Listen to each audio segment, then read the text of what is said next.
ახლა ახალ რეგულაციაზე უნდა ვისაუბროთ, რომელიც შეიძლება ბიზნესს დაუწესდეს. საქმე უალკოჰოლო სასმელების მარკირებას ეხება. გთხოვს თუ არა ამ ზომებს ევროკავშირი და ვინ უნდა გადაიხადოს მარკირების საფასური, რომელიც წელიწადში მილიონობით ლარი დაჯდება. ელენე გოგბერაშვილი შეეცადა დეტალების გარკვევას და პოზიციების შეჯერებას. სწორედ ის არის ახლა პირდაპირ ეთერში. ელენე, მოგესალმებით და გისმენთ. ელენე, უალკოჰოლო სასმელების სავალდებულო მარკირება, რომლის შემოღებასაც ბიზნესი თითქმის 5 წელია ეწინააღმდეგება ძალაში სექტემბრიდან შედის. საქართველოს ფინანსთა მინისტრის 2012 წლის 24 აპრილის ბრძანების საფუძველზე არაალკოჰოლური სასმელები, მათ შორის მინერალური და მტკნარი წყლების სავალდებულო მარკირებას დაექვემდებარება. ელექტრონულ მარკირებას საქართველოს სახელმწიფოსთან 2010 წელს დადებული ხელშეკრულების საფუძველზე შვეიცარიული კომპანია სიკპა განახორციელებს. ფინანსთა მინისტრ ნოდარ ხადუს აღნიშნული გადაწყვეტილების არგუმენტად მეზობელ ქვეყნების პრაქტიკა მოჰყავს და სომხეთის მაგალითს ასახელებს. რაც შეეხება პროექტის დაფინანსებას, ჩვენს ეთერში მინისტრმა თქვა, რომ თანხებს ამ ეტაპზე არა ბიუჯეტი, არამედ შემოსავლების სამსახური გადაიხდის. თუმცა როდემდე დაფარავს მარკირების მომსახურების თანხებს მთავრობა. ეკონომიკის მინისტრი აცხადებს, რომ ეს საპილოტე პროექტის დასრულების შემდეგ გაირკვევა. მარკირების თანხებს ამ ეტაპზე გადაიხდის შემოსავლების სამსახური. მას არ გადაიხდის სახელმწიფო ბიუჯეტი, გადაიხდის შემოსავლების სამსახური საკუთარი შემოსავლებიდან. ეს ერთი ბიზნესს არ მოუწევს გადახდა და ამ ღონისძიების მიზანია მოვაწესრიგოთ აღრიცხვიანობა.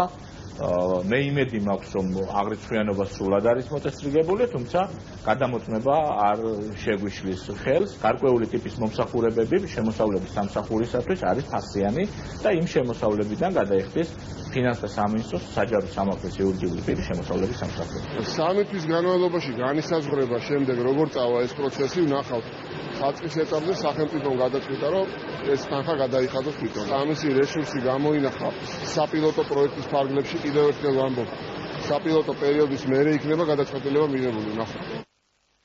ცნობილია, რომ შემოსავლების სამსახური სექტემბრიდან დეკემბრის ჩათვლით შვეიცარულ კომპანია სიკპას მარკირების მომსახურების გაწევისთვის 4 მილიონ ლარამდე გადაუხდის. თუმცა, ვინ გადაიხდის 1 იანვრის შემდეგ მარკირების საფასურს, ამ ეტაპზე შემოსავლების სამსახურში ვერ აკონკრეტებენ.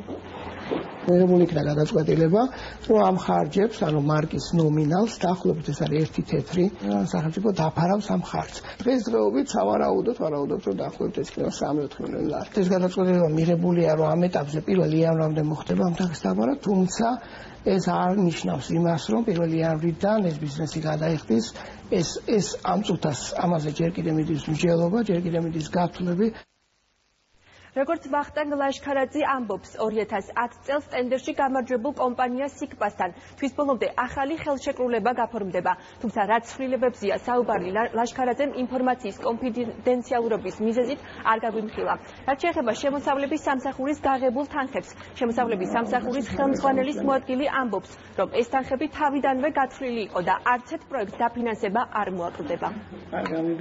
ვერ დავაჩვენებ მთლიანად იმ ხელშეკრულების დეტალებს, რამდენადაც ეს უბრალოდ საინდომლო ინფორმაცია და არ მაქვს უფლება, უბრალოდ აქ ახალ ხელშეკრულებაზე არაა საუბარი. აქ არის იმ ხელშეკრულებაში ცვლილებებზე, რაზეც ეს კომპანია წამოყვა და ეს არის ძალიან კარგი, იმიტომ რომ იცვლება პირობები ჩვენ და სასიკეთოდ, მათ შორის ბიზნესის სასიკეთოდ. გარკვეული პირობები ცოტათი ჩვენ ვერ შევასრულეთ და ზოგ შემთხვევაში მიზან მიმართულადაც არ შევასრულეთ, იმიტომ რომ ეს მაინც ტვისტი დააწევოდა ბიზნესს და ვეცადეთ რაც შეიძლებოდა გაგვეწელა ეს პროცესი. მიუხედავად იმისა, რომ ამ ეტაპზე მარკირების მომსახურების ხარჯებს შემოსავლების სამსახური დაფარავს, ბიზნესი მთავრობას გადაწყვეტილებას მაინც უწუნებს. კომპანია პეპსის წარმომადგენელი ამბობს, რომ სავალდებულო მარკირება კომპანიებისთვის დამატებითი ხარჯი იქნება. მთავრობის გადაწყვეტილებას არ იზიარებს კოკა-კოლა ბოთლეს ჯორჯიას დაფუძნებელიც. აღნიშნულ საკითხთან დაკავშირებით მწარმოებლები კონსულტაციების გავლას პრემიერ-მინისტრთან გეგმავენ.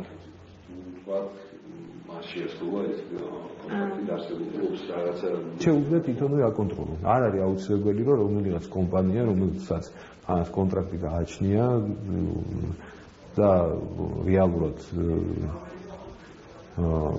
ახალს არაფერს არ გვთავაზობს, ეს თანხა გადავიხადოთ. ეს თანხა შეგვიძლია ისევ ჩვენ საქართველოში მოახმაროთ გაცილებით უფრო მნიშვნელოვან პროექტებს. ჩვენთვის მიუღებელმა აბსოლუტურად უცხოურმა კომპანიამ საქართველოში გააკეთოს ჩვენი პროდუქციის მარკირება და უნდა გადაუხადოთ ფული მილიონობით.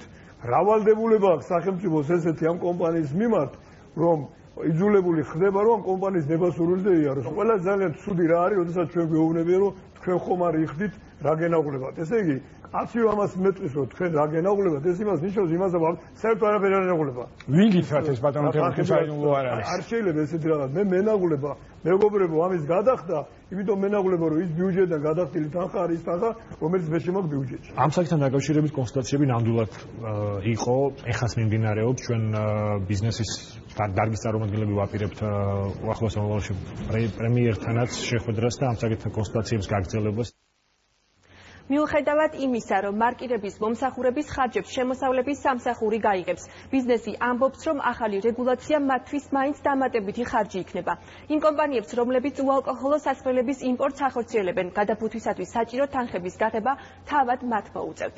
ელენე, დიდი მადლობა ელენე გოგუბერაშვილი გვაწვდიდა ინფორმაციას უალკოჰოლო სასმელების მარკირების შესახებ.